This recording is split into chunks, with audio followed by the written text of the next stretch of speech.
تعال اقول لك افضل 11 لاعب في الدوري المصري لسيزون 24 25. طيب هنشتغل على خطه 4 3 3 لان دي الخطه اللي معظم مدربين الدوري المصري لعبوا بيها. على الرغم ان مستواه كان بيقع في بعض الماتشات الا ان محمد الشناوي هو الحارس الافضل في الدوري المصري الممتاز بعيد كل البعد عن اقرب منافسينه سواء على المستوى الاداء او على مستوى الخبرات، اللهم الا مصطفى شوبير الحارس الاحتياطي بتاعه. طيب خط الظهر من الشمال لليمين، الباك اليمين، ونيجي عن تاني افضل لاعب في الدوري المصري السيزون ده محمد الشيبي. موسم خرافي لمحمد الشيبي، ظهير عصري ممتاز. مش هبالغ لو قلت ان هو كان 60% من قوه بيراميدز السيزون ده. هيبقى عندنا قلبين دفاع، قلب دفاع يمين رامي ربيعه اللي قدم واحد من افضل مواسمه مع النادي الاهلي منذ بدايه مشواره. وقلب دفاع الشمال سمعك يا زملكاوي اللي بتقول حسام عبد المجيد مقدم موسم ممتاز وفي تطور ملحوظ في ادائه الفتره اللي فاتت. ايوه هو حسام عبد المجيد سيرد باك الشمال اللي هيكون موجود في التشكيل. طب نيجي للباك ليفت، وده المركز اللي هيبقى عليه علامات استفهام كتير. فالله يمسيه بالخير علي معلول كان مهكر المكان ده في التشكيله الافضل للدوري المصري، ده مش الدوري المصري بس، ده التشكيله الافضل 11 لعيب في افريقيا كمان.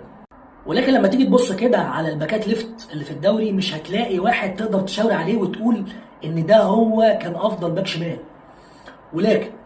ولكن لما تيجي تبص على كواليتي اللعيبه الباكات ليفت وعلى تقييماتهم هتلاقي ان محمود بنتايج يستحق يكون افضل باك ليفت في الدوري المصري لسيزون 24 25.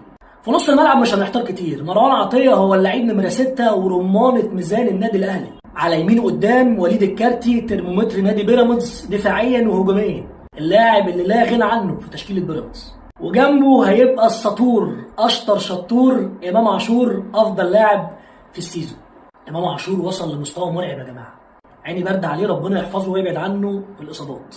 الثلاث مهاجمين والناحيه اليمين مصطفى فتحي ولا حسين الشحات؟ مصطفى فتحي ولا حسين الشحات؟ لحد نهايه الدور الاول كان حسين الشحات هو افضل هاف يمين في الدوري، ولكن بعد نهايه الدور الثاني ونهايه الدوري فمصطفى فتحي يستحق يكون افضل هاف يمين في الدوري السيزون ده. ناحيه الشمال وانت مغمض ومن غير ما تفكر ابراهيم عادل، والراجل ده لو كمل سيزون كمان في الدوري ده هيبقى حرام علينا والله. نيجي بقى الفيرود وده الاختيار الاصعب.